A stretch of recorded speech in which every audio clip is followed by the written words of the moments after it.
تستقطب المناطق الرطبة بولاية أم البواقي آلاف الأسراب من الطيور المائية المهاجرة لتقضي فصل الشتاء بها هربا من طقس أوروبا البارد، إذ أن تعدد البحيرات المالحة والعذبة أكسبها تنوعا وثراء إيكولوجيا متنوعا. وتصل المساحة الإجمالية لهذه المسطحات المائية نحو 90 هكتارا موزعة على 10 مناطق لا سيما الجنوبية منها، إلا أن عدد أسراب طائر الكركي لا زالت تسجل تراجعا كل سنة بفعل الصيد الجائر لها ومواسم الجفاف.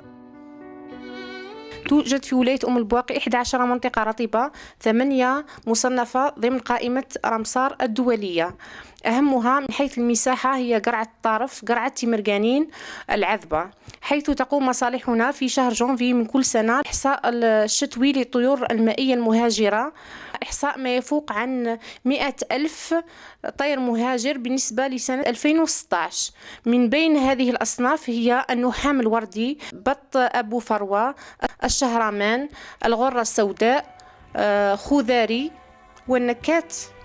هي إذن ثروة طبيعية تستدعي تضافر الجهود للحفاظ عليها وحمايتها من الانقراض.